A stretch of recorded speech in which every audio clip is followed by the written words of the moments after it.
Welcome to Manage Your Damn Money with Ben and Malcolm, where we trade in personal finance advice for entertaining conversations about money, millennials, and the young at heart.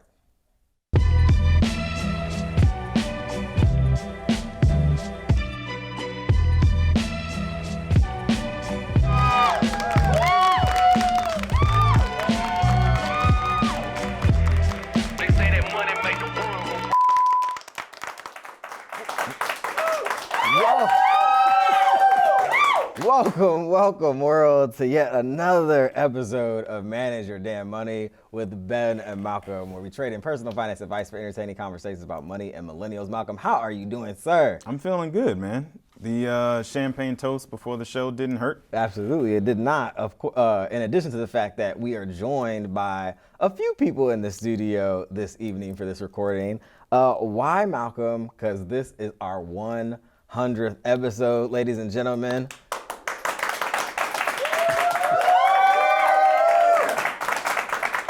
You just got to get that in there because it sounds good. It'll come up 5 or 6 more times, so Absolutely. Don't you worry. Absolutely. How are you doing, sir, in these last days of 2020? I'm good, man.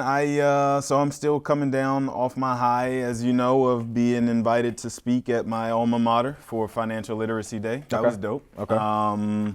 The only thing I'll say yes to at this point, after having that accomplishment, is probably like a commencement address. Just throwing that out there, in case anybody's interested. Because I've done it all at this point. So like, there's that, and then there's that. That's such a Malcolm thing to say I've done it all. Well, I'm nothing if not on brand, so I'll take that. You are very consistent, my friend. You're very consistent. Any goals that you have set for the new year? Not really. Really? 2019 has been such a whirlwind that I just want to catch my breath and go slow the last however many weeks we have left. I haven't even bothered to think about 2020 yet. That makes sense.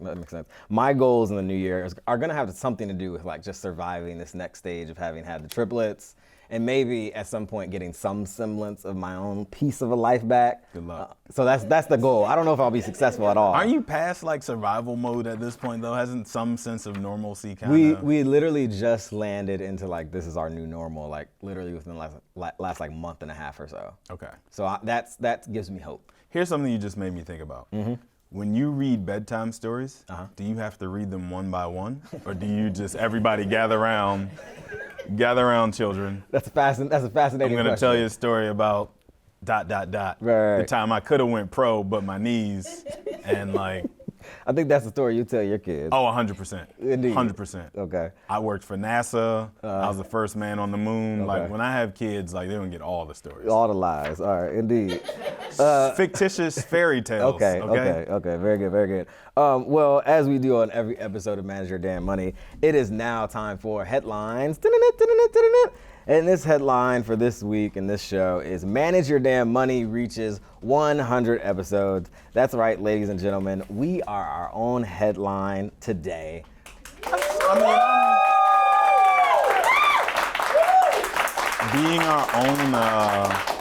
Being our own headline almost helps me forgive you for making that tone every time headlines comes up. Indeed. For the last 72 episodes or so. Who's counting? Indeed. It was a random thing that I did and it just stuck. Well, of course, people have to know that first I should define 100 episodes.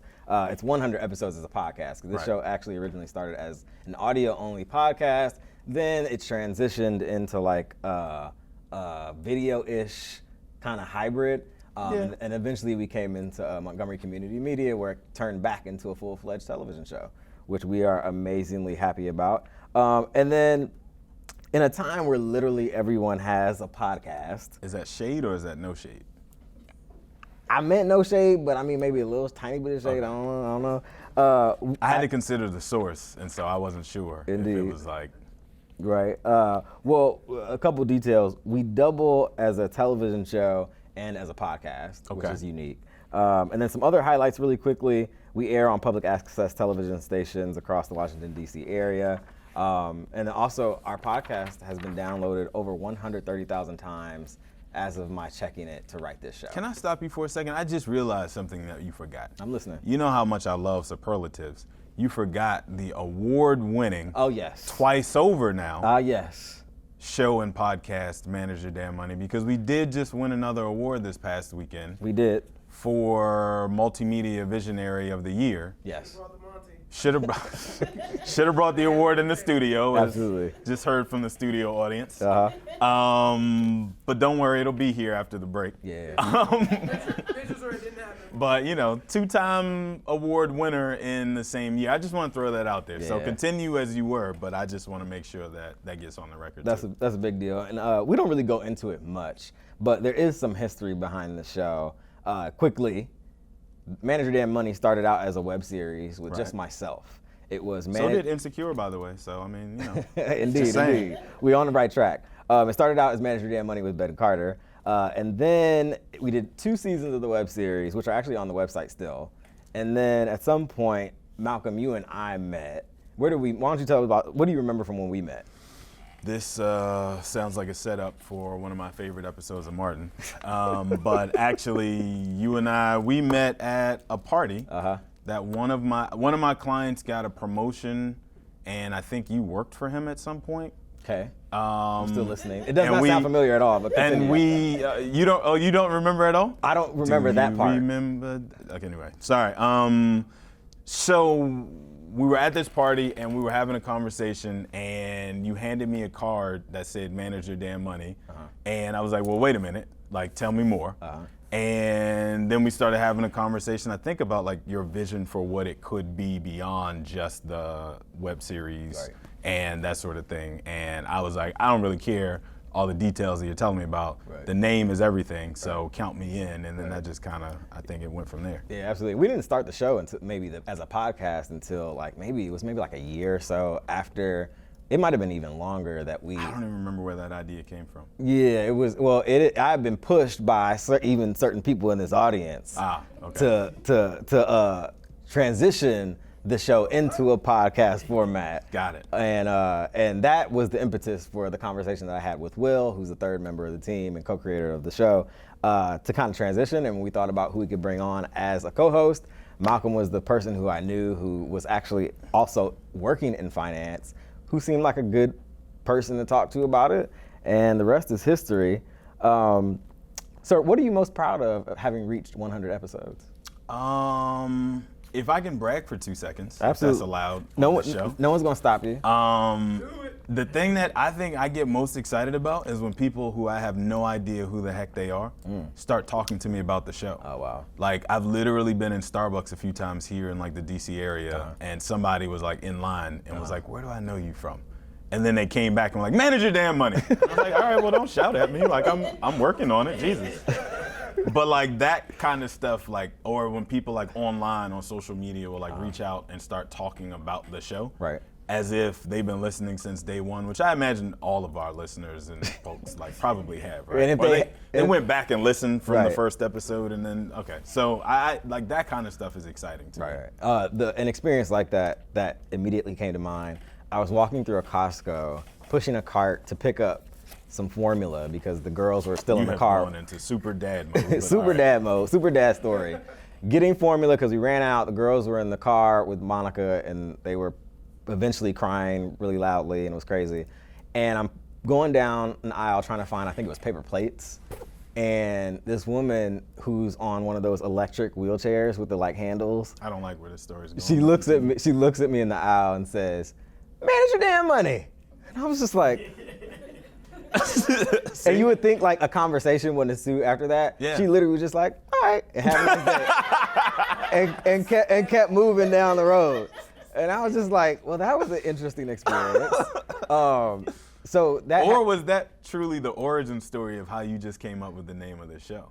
No. All right. Because I would have been impressed. No. This happened only the girls were alive, so it was recent. Okay. I forgot that part. But that's happened at least 2 or 3 times now, where someone, particularly probably someone watching on TV, sees me and they're like, "Oh, what?" And I've had another experience that was similar to that. So anyway, amazing experience, man. It means that dreams are real and they do come true. And we're super thankful to the folks here at Montgomery Community Media who help us keep the dream alive. Amen. Indeed. But the conversation at hand for this episode of Manage Your Damn Money is a very pivotal question in a lot of ways. Why we're here. What is the true meaning of wealth? In our 100th episode, we can think of no more fitting topic to cover than to explore the very core of why we do this show each and every week. There are many ideas about it.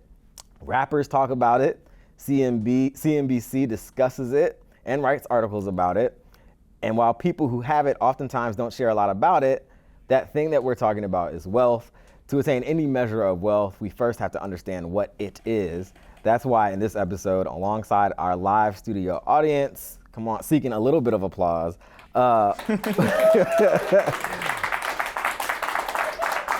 Malcolm and I will explore the meaning and pathways to attaining major and even introductory levels of wealth in these United States of America. So first, I thought we'd start off not by us droning on and on or reading a story, but opening it up to the floor and ask a very poignant, I think, question, especially when you're talking about conversations around money. We'd like to ask a couple of our studio audience members to come forth, don't everyone do it at once, to the mic and give us 20 seconds or less of what you think wealth means to you. Please, no one make me call you out by name. Somebody give me something. All right, we got one brave volunteer. It was Indeed. the champagne toast I was talking about. Actually, tell us your name and where you're from, and then you can tell us what you think. My name is Julia. I'm originally from North Carolina. I think that wealth is freedom. It means you don't have to trudge into a job that you don't want to do. Wealth is more than, it's not income, and it's closer to net worth, but really it's freedom. You're able to do your dreams, do what you're passionate about. All right. That was a good start. Anyone else? Oh man, here we go. All right, I'm not gonna call anyone out. Thank you, Julia, for that. I appreciate it. So we're gonna take a quick music break, but when we return, we're gonna get into what wealth is and how people have become wealthy in America. I wanna quickly remind you that you can always catch past episodes of the show on Apple Podcasts, SoundCloud, Stitcher, Google Play, and Spotify. And please, please, please, and all the people in the audience, leave us a review on any of those platforms. That helps more people catch the show. Of course, if you have a question for us or a topic you want us to cover, send it to us, info@manageyourdamnmoney.com. And of course, you can always catch us on social media, Instagram and Twitter. My handle's @MYDM1. Malcolm, what's yours? @MalcolmOnMoney. And you can always catch us on Facebook, facebook.com/manageyourdamnmoney. This is MYDM with Ben and Malcolm. We will be right back.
Welcome back to Manage Your Damn Money here on our 100th episode where we are celebrating with our live in-studio audience. Quickly, before we get into the show topic, we mentioned our award earlier and we actually brought it on stage for the visual effect. We won the 2019 Monty Awards Multimedia Visionary Award, Manage Your Damn Money, which is Montgomery Community Media's award ceremony that they have every year. Another milestone for us. This is our second award, so a pretty big deal. I hope so. Also, like, second of many. I want to make sure we don't say, like, after two, we just kind of chill out. Like, absolutely. Let's speak that out. Well, as I mentioned on the other side of the break, today's conversation at hand, what is the true meaning of wealth? The difference between being rich and wealthy? Wealth is measured in time, not dollars. The definition of wealth is the number of days you can survive without physically working and still maintain your standard of living. It's that simple. It's not about what you can buy. It's about your ability to sustain your existence without working. And that's according to Robert Kiyosaki, who is the author of the famous book, Rich Dad, Poor Dad. And it sounds really similar to what Julia just told us a minute ago. Investopedia says that wealth measures the value of all assets of worth owned by a person, community, company, or country. Wealth is determined by taking the total market value of a physical and intangible asset owned, then subtracting all the debts. Essentially, wealth is the accumulation of scarce resources. Specific people, organizations, and nations are said to be wealthy when they are able to accumulate many valuable resources or goods. Wealth can be contrasted to income in that wealth is a stock and an income is a flow, and it can be seen in either absolute or relative terms, Malcolm. And then lastly, the size of one's paycheck is only one factor contributing to overall wealth. Income and assets won't make people feel rich if they have spent all their money on large houses, multiple vehicles, or supporting their adult children, Malcolm. I believe that's what we refer to as lifestyle creep. Yeah, lifestyle creep, or just lifestyle blow up in some cases. So quick questions for you, Malcolm. Because you are a professional in the finance industry, how do your clients understand the relationship to the definition of wealth? I would assume very well, since they decided to hire me in the first place. But I would say that, like, my focus with folks is always on helping them understand, like, generational wealth and the difference between, like, being good today and then, like, their next generation being well off, right, I guess is the way to say it. Which, interestingly enough, not a lot of people who do actually have the ability to get there really feel like that's something that's attainable for them until you actually, like, put it into numbers and show them. So I see. So do people come to you and say, hey, do people, like, the question I want to ask is, do people who you work with consider themselves wealthy, or is that not the way that they contextualize Not usually. it? Okay. Not usually. Even if they, like, are on their way there, they don't really see it that way. Okay. Which is really interesting. How do they see it? I have enough dollars to last me to the end of my life. Essentially, because, you know, the big fear for folks when you talk about retirement specifically is that they'll outlive however much they manage to save, and then they'll have to be one of those people. I don't know if greeting is even the word, but they're, like, standing there when you walk into Walmart and they're supposed to say something nice, but they don't quite make it there. Those folks. Everybody's fear is that, like, that's the thing that happens if you don't save enough. So folks don't really think of themselves as, like, on their way to building wealth. They're just focused on, like, let me not have to go back to work after I've retired.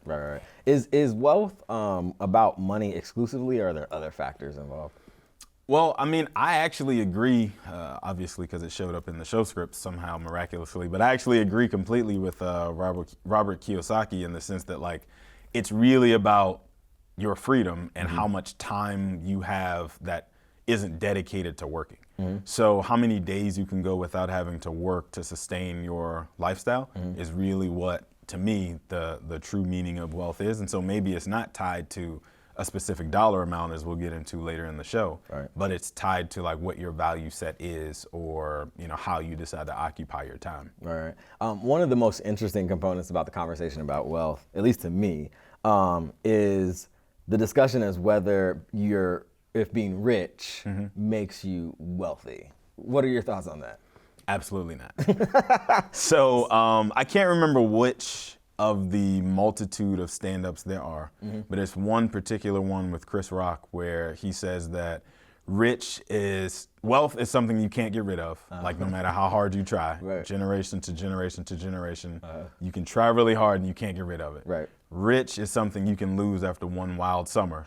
And that really, like, as much as, like, it's a joke because Right. it probably happened to him and that's where the joke came from. Right. Like, it's true. Like, you could be unrich after like one crazy summer out in LA Right. and all of a sudden back to square one. Right. But like wealthy is like the family that owns Walmart, Right. Like, or Jeff Bezos and whoever he decides to marry next. Like those people are like, we can't get rid of this. Right, absolutely. One of the things that I think about is your wealth or your richness or whatever you want to call it contingent on your primary income?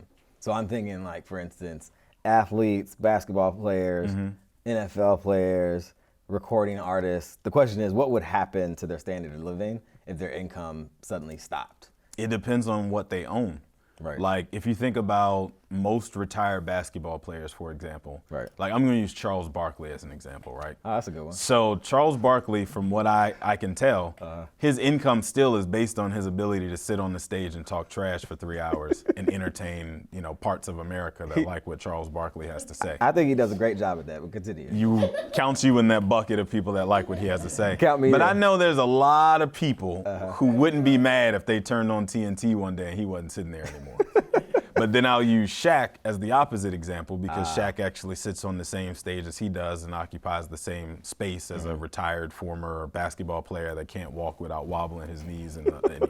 Anyway, so Shaq owns like a gazillion different businesses that are assets that generate an income regardless of whether he's there or not. Right. So he doesn't have to be physically present to create that income. It just, he can't get rid of it unless he sells whatever that asset is. Right. The first one that comes to mind, because I keep seeing the commercials of this giant man slinging pizzas. He now is like, he owns a whole chain of Papa John's franchises. And like, people aren't going to stop buying pizza. Right. So as long as you and I and the rest of America love pizza, Shaq is set. Right. Charles Barkley has to sit on the stage and run his mouth for 3 hours to get paid. Right. There's the difference. Okay. Like, Absolutely. Another thing about Shaq, he also opened a multifamily housing building that's called the Shaq Tower. oh God, are you serious? Yeah. Why does he keep putting his name in stuff? Because that's what people know. We don't, but like, he Branding, would have sold baby. a lot more, he would have sold a lot more sneakers if his name and his dumb dunk looking thing wasn't on it. Like, Indeed. Well, when we return from the next music break that we're about to go into, we'll explore the particulars of wealth generation and how building wealth in America actually takes place. But before we do that, we're gonna remind you that you can always catch past episodes of Manage Your Damn Money on Apple Podcasts, SoundCloud, Stitcher, Google Play, and Spotify. Please leave us a rating on any of those platforms. That helps more people catch the show. If you want to send us a question or a topic you want us to cover, send it to us, info@manageyourdamnmoney.com. And of course, you can always catch us on the gram or on Twitter @MYDM1. Malcolm, what's yours? @Malcolm on Money. And you can catch us on Facebook, facebook.com/manageyourdamnmoney. This is MIDM with Ben and Malcolm. We will be right back.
Welcome back to Manage Your Damn Money with Ben and Malcolm. We are talking about on this episode, our 100th episode, the true meaning of wealth, Malcolm.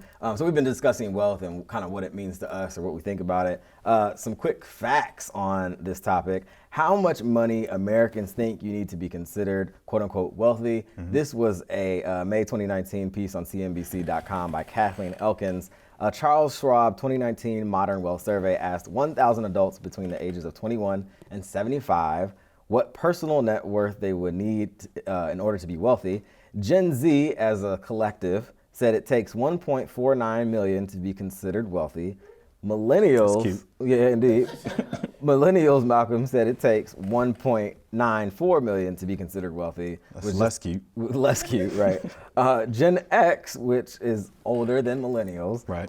maybe a little bit more realistic. It takes 2.53 million to be considered wealthy.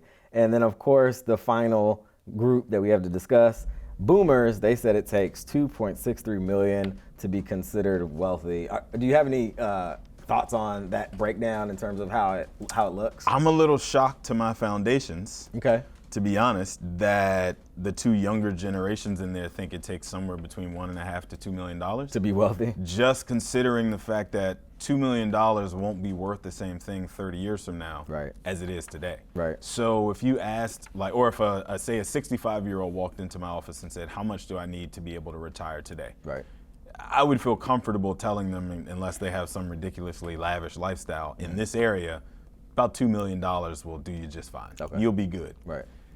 I would not feel as comfortable telling a 35-year-old $2 million is the mark. Right. So I'm a little bit shocked that like more people don't recognize that the inflation is gonna like eat that away. Right. To a point where you'll probably need to increase that number to like $5 to $10 million, depending on lifestyle, by then. Right. To like realistically consider yourself well off. I wouldn't even say wealthy, just Right, well right. off. All right, indeed. The next story that we pulled for this show, Are You Rich?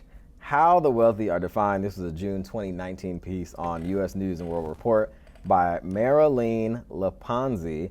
Financial experts say it's hard to quantify what makes someone wealthy. A personal net worth of 2.3 million in New York City is much different than having that same net worth in the Great Plains, explains a certified financial planner quoted for the story. There are often discrepancies in how people perceive wealth. For instance, the 8% of the Schwab survey respondents from the same survey I mentioned earlier said they were already rich, believed they achieved wealth once their net worth was an average of almost $700,000, which is a lot lower than what those other mentions of were.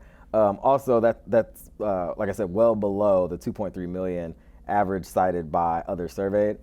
Malcolm, question for you. In terms of your clients, who of them consider themselves, or do they consider themselves wealthy or well off, even if their assets don't meet the mark of, say, like, 1.5 million? Is there like, do people come in and say, hey, I feel like I'm good, like I'm good to go? Not usually. Like the people who feel like they've already gotten there usually aren't looking to hire somebody to help them get there, if that makes sense. Like usually the folks that like will walk into the office of any financial planning firm in America somewhere and say, I need help. Right. It's because they don't feel like they're on target. Right. Whereas the folks that say like, nah, I don't need help, I've got it. Right. Most of the time, that's not quite the case. Right, absolutely. So it's interesting that the mindset makes all the difference. Yeah. But it does. Okay, very good, very good. Well, of course, on this show, we're talking about what is the true meaning of wealth. Another story for this show, 6 facts about wealth in the United States. This was a June 2019 piece on Brookings.edu by Isabel Sawhill and Christopher Pulliam. There's a lot of wealth out there. American households held over $98 trillion of wealth in 2018. Wealth or net worth is defined as total assets minus total liabilities. Assets are resources with economic value. Think houses, retirement funds, and saving accounts. Liabilities or debt is the opposite. Think mortgages, student loans, and car loans. In 2018, U.S. households held over $113 trillion in assets. For context, that's over 5 times as much as all the goods services produced in the U.S. economy in a single year. Also, a quick note, Malcolm, wealth inequality is high and rising. The share of wealth in the economy is increasingly owned by families in top income distribution. The top 20% held, get this, 77% of total household wealth in 2016. I'll say that again. 20% held 77% of total household wealth in 2016. Do you think whether or not you're outraged by that number depends on which side of the 20% you're in? Quite obviously. Because in all honesty, I was sitting here like, 20%, I can probably make that. Like, and then that determines like how interested am I in that number. Absolutely. Like if you said like the top 0.001%, probably not gonna crack that number. Like I'm not even gonna bother to try. That's like saying like, can you beat Michael Jordan in a dunk contest in 1988? Like, nah. I'm not gonna try. But if you said like, can you beat Shaq in a free throw contest at any point in his life, I'll take that bet. So it just depends. Like, right, absolutely. So quick question for you. This story mentions wealth inequality. How does wealth inequality, at least in America, how things are currently structured, inhibit one's ability to actually develop or create wealth if you're starting from scratch? You know what? I think the most dangerous part of the whole wealth inequality conversation is the idea that if it doesn't seem like it's something that's actually possible, especially in my lifetime, I may not even try. Wow. And then if folks aren't even trying, then the haves become have-ers and the have-nots become have-not-er. Right. So it's just like, if it doesn't even seem like something I could possibly attain, why am I gonna try? Right. Whereas like coming out of World War II in this country, the middle class blew up because all of a sudden you had all these folks coming home from war, starting businesses with help from the federal government, buying homes parenthetical statement with help from the federal government, finding all these jobs working for the federal government. Certain people were redlined out of this wealth creation opportunity. That's conversation for a different show. Indeed. But I think it's important to recognize that a lot of the folks that consider themselves the haves, and then they look down on the have-nots and say, well, just pull yourselves up by your bootstraps. First of all, I don't even know what bootstraps are. Right. Second of all, but you didn't either. You pulled yourself up by Uncle Sam. So it's just important that folks really understand that if you can't see a path to wealth creation, you're not even going to bother to even try. Indeed. That's a poignant thought to kind of pause on. But another question that we kind of pose to ourselves is, what does wealth look like? This is kind of like an incomplete list for us. And if you have anything to add, Malcolm, of course, there's always wealth via income and cash. And on a previous episode, Malcolm, you talked about kind of a max out point of when you're going to work. If you climb the corporate ladder, maybe you could save up to maybe $2 million over the course of a career. You were paying attention. Look at you. I do pay attention. Did you go back and review the game film or something? I didn't even have to do that. That was stuck right here in the hippocampus, I think they say. Oh, look at you. Oh. Is it the salmon sweater or is it what is this? Oh man, let me tell you. You pronouncing people's names right? You on a roll today. Indeed. So wealth, income. So I'm thinking again, because it's the easy example, athletes, immediately as soon as they start getting paid, they are wealthy to some extent via their income. They're on their way to creating wealth. Absolutely. So they have a higher income than the average person who's 22 or whatever years old, or if you're playing soccer, you can go pro at 17 or something. Right. They have the opportunity to build wealth, but we have to make sure that we focus on the fact that being rich at 18 doesn't mean that you are wealthy at 18. Absolutely. It just means you have the opportunity to create wealth for yourself and your next generations and you kind of have a leg up in doing so. Also, what does wealth look like? You can have stock, retirement, and other savings or investment accounts. Malcolm, can you expound upon that? Hang on a second. I just thought about something. You were leading to something, and then you started giving me credit for something, and I got distracted. The conversation that you're talking about that we are referencing from a previous show was the fact that I was saying that I've realized in the time I've been doing this that you can work for a company, have really good savings habits, save diligently all the way to about $2.5 to $3 million over the course of your lifetime, and then you get to about 65, 70, somewhere in there, and you'll look and you'll go, oh, we have $3 million. Look at that. Yeah. It also helps to be married. That generally tends to lend itself to wealth building too. Right. But then beyond $3 million, you usually have to be tied to some sort of wealth creation and very closely tied to it. Right. As in you're the founder of a company that did X, or you were an early investor in said company, or you were the CEO or CFO or whatever of that company. Right. And that's how you were able to save your way into more than $3 million. Right. Or you own a lot of real estate over a long period of time. Right. So you've accumulated a whole bunch of properties, and you've owned them long enough that they've had an opportunity to appreciate, which real estate usually does. Right. Because we can't create more land out of anywhere, so eventually it depending on where you buy it, right, but it tends to appreciate. But beyond that, those two things, owning some sort of business or being really closely attached to it, owning a whole bunch of real estate over time and just waiting. Right. Those are really the only two ways that you get to like that 10, 20, 30, $50 million net worth, right, that you look at somebody who's attained it and you go, okay, that person is wealthy. Absolutely. Those are your two options that I've identified. Okay, excellent. To that point, I have a question about this. In the question of building wealth from scratch, and I'm actually thinking about millennials and Generation Z in particular, who I read a story recently where it said millennials make less than, I think it was Gen X or boomers. It was boomers. Boomers at this exact same point in their lives. So they're like, millennials and Gen Z are like at a disadvantage in terms of building wealth. You know, that's kind of more the conversation of the haves having more than they ever had before, and the have-nots having less than they've ever had before. Like that gap is growing tragically, because most human people who care anything about their next generation, like to see their kids do better than they were able to do in their lifetime. Right. We're seeing the opposite based on those numbers you just said. Right, it's the reverse. So that's kind of scary. Like if you think about it, that we're going backwards while other countries too are progressing forward. Right, indeed. But I also think about how our grandparents, kind of the era they came up in terms of pension funds and those kinds of things. More and more those kinds of things built around your employment for a particular amount of time have been slowly chipped away at. So there are even fewer elements to help you, especially in the later part of life. The most interesting thing about that to me is how the super wealthy people who own the companies that offer the pension funds are somehow able to convince people who don't have anything that they don't need anything. So if you think about the fact that like you just said, pensions have basically disappeared. Yeah. That's because labor unions have pretty much disappeared. Right. And that doesn't happen unless the people who own the businesses that the labor unions occupy convince the workers that they don't need the unions. Right. How do I, the guy who sits in the glass tower on the 42nd floor of the building who never meets the factory workers, convince those factory workers that they should vote down the union because they don't need people interfering and getting in their business, so that I can snatch the pension away? Like, how does that even happen? Yeah.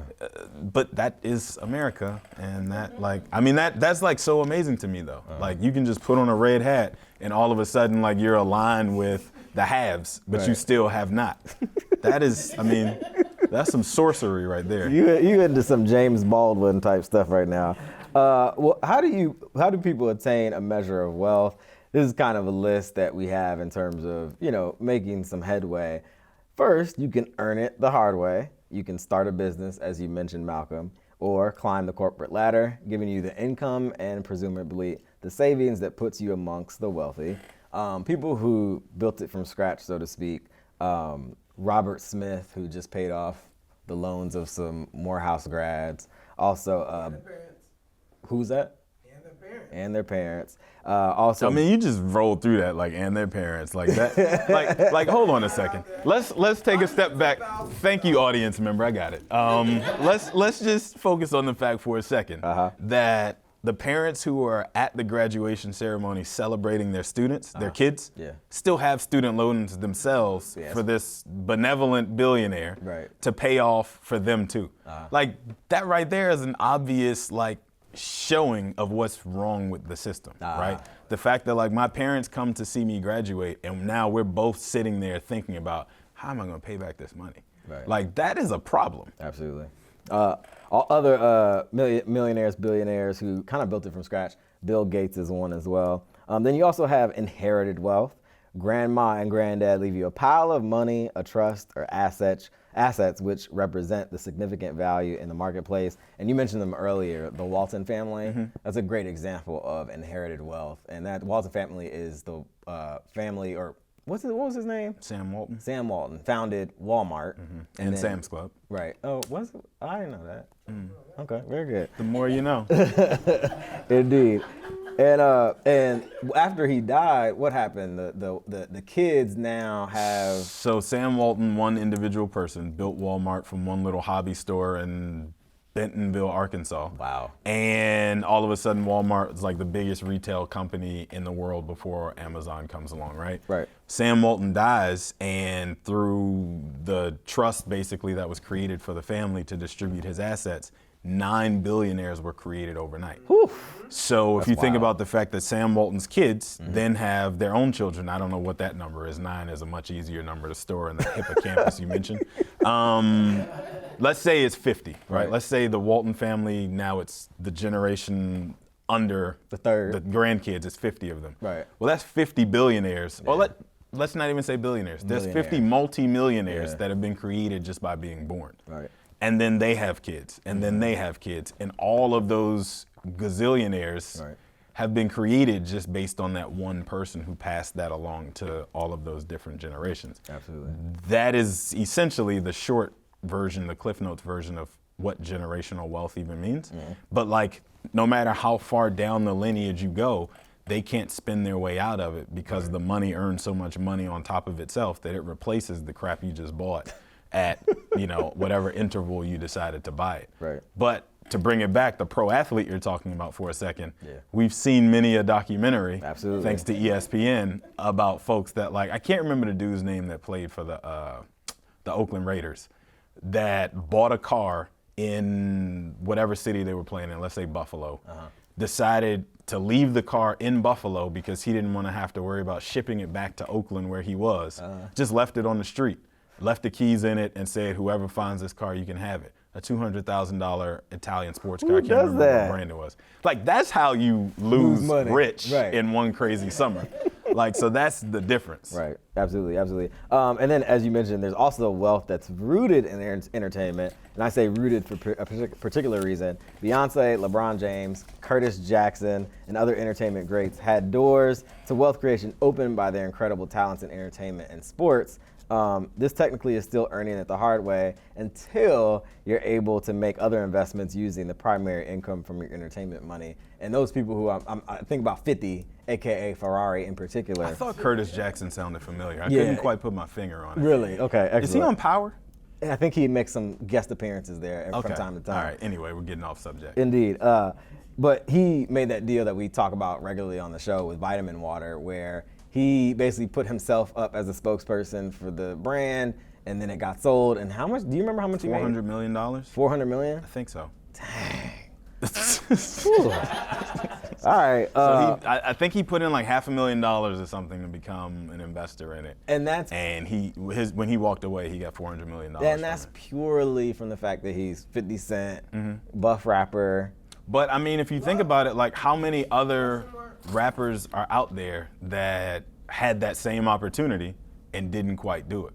If you look at Puff Daddy, P. Diddy, Brother Love, Sean Combs, and his connection to Ciroc. He didn't stomp on any grapes. He didn't create anything. Right. But just by attaching his brand to it, I don't remember what his stake in it is, but it's $500 million or something at this point. That's crazy. Just from selling fruit-flavored vodka to people who happen to like fruit-flavored vodka. Right. So, everybody's not doing that. So it's something to be said, I think, for being willing to actually go out there and do the work to create that too. Yeah, absolutely. And that's what I meant by wealth rooted in entertainment, because it eventually grows into something else.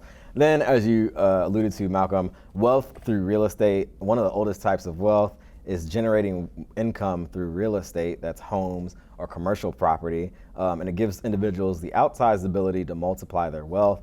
I couldn't find any notable names that people would know who are real estate moguls. They were all kind of obscure. Wealthy people we would know who are real estate moguls? Right, absolutely. The list I look at, I was I don't know who any of these people are, so I was just never mind. And then of course, that's kind of the point though, isn't it? Yeah, I guess so. I don't necessarily want you to know that I'm the guy that owns the business park that we're in that I'm okay with obscurity. Just send me my check. Indeed, indeed. And then, of course, you can have a combination of the above, which most times is what it looks like to be on the road to wealth. A little bit of this, a little bit of that. So I have a question for you, Malcolm. I have a question for you, too, when you get done with your question. Why don't you go first? Okay, I appreciate that. Indeed. So before we ran through this whole diatribe of what we've discovered wealth to actually mean, what was your understanding of or impression of what wealth really meant, like in a tangible kind of way? Sure. Not having to, it's very clear for me, not having to worry about like how you're gonna pay for this or that the next month, the next year, or the next several years. That's probably my immediate concept of what wealth was before I started doing the show, for sure. I actually asked that question. I can't even remember who it was anymore. Somebody when I was in college said this, that like they went to a really, really fancy private high school. And the thing that he pointed out was the fact that like when he would go places with his classmates, they never looked at how much anything cost when they swiped like their card, because their parents just didn't look at how much stuff costs. And so like when they went to like the mall and it's like, oh, I'm gonna buy a new North Face, and they just picked it off the shelf, swiped the card, walked out the store, and that was it. Meanwhile, he's like, do they have a clearance section in here? Like, how do you, and they're like, clearance, what is clearance? Like, so that's really interesting to me, like that whole mindset thing, which got me to thinking that like, to me, there's two different phases of well-offliness in real life that like are actually applicable to like where I'll worry about. One of them is when you walk into a restaurant, you sit down, you look at the menu, and you order whatever you want, irrespective of what the price of things are. Like you don't even pay attention to how much the things cost. I pay attention to what stuff costs at McDonald's. But I have 3 triplet kids, so that's true. You have to manage your damn money. So there's that. There's that well-offness that like you're not worried about that. But then there's also the level of we want to go on vacation. We want to go to X place. We want to go on X date, and we just buy the tickets and book the hotel that looks nice. Again, without worrying about how much do the flights cost, what airline are we going to fly, all that kind of stuff.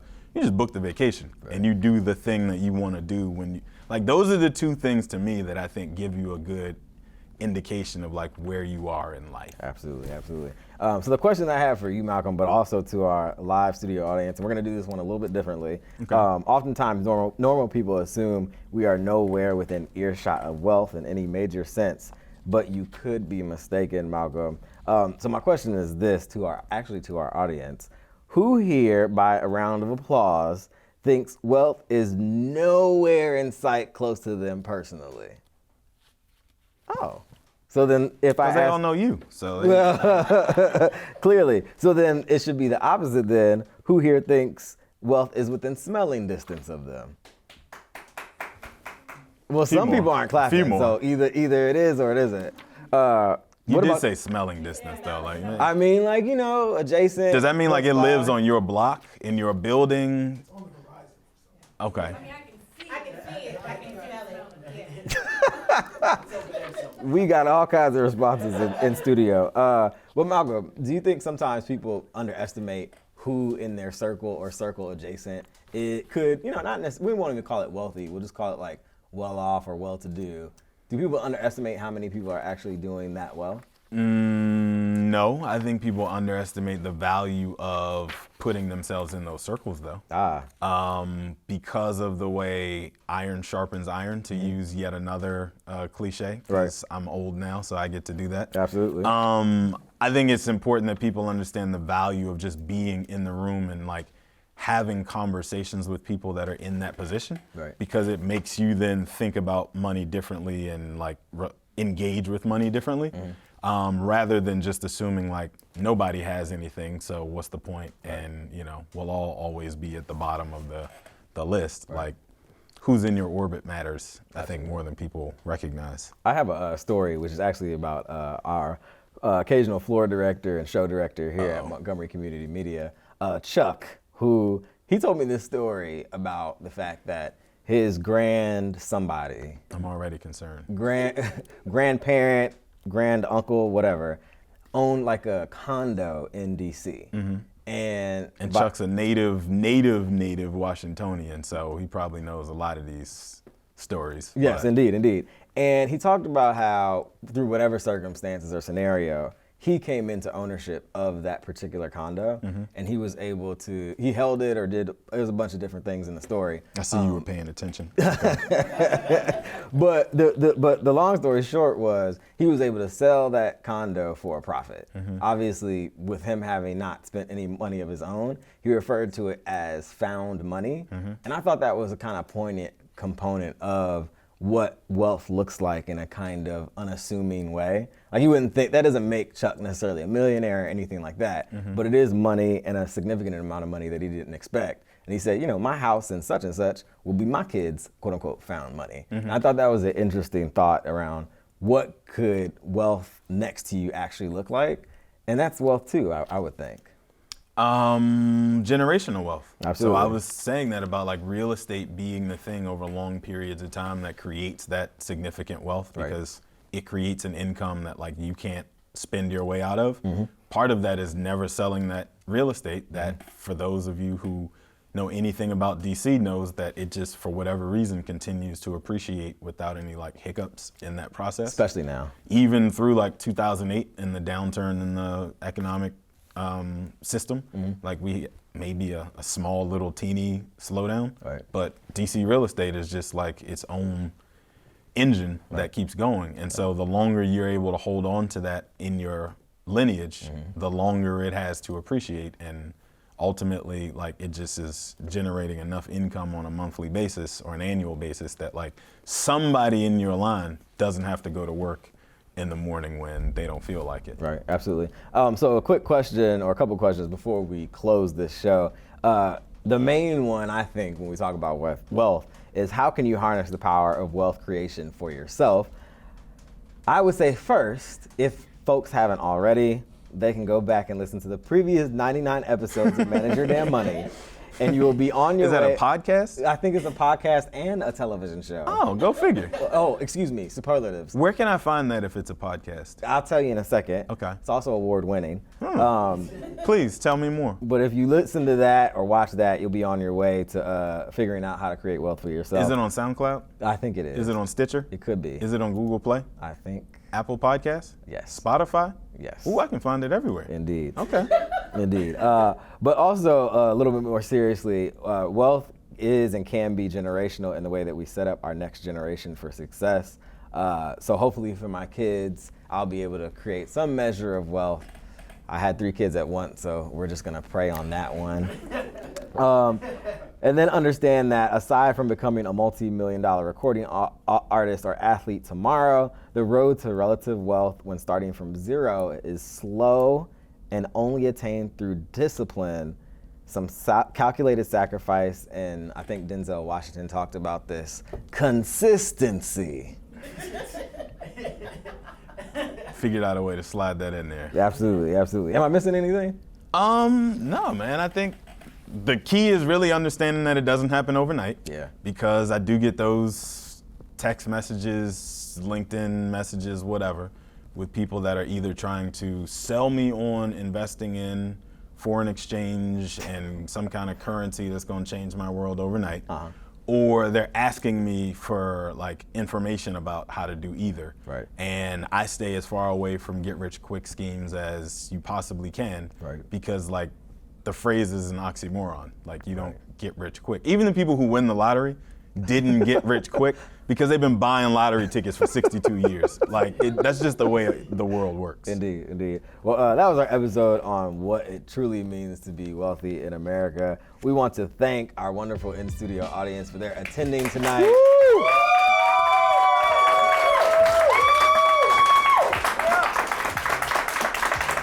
A special thanks to the folks here at Montgomery Community Media. Absolutely. Namely Nanette and Gaynell and everyone else who helps us put the show on and allows us to come in here and live our dream week by week, Malcolm. Sit on this stage and talk trash and pontificate about money. Indeed.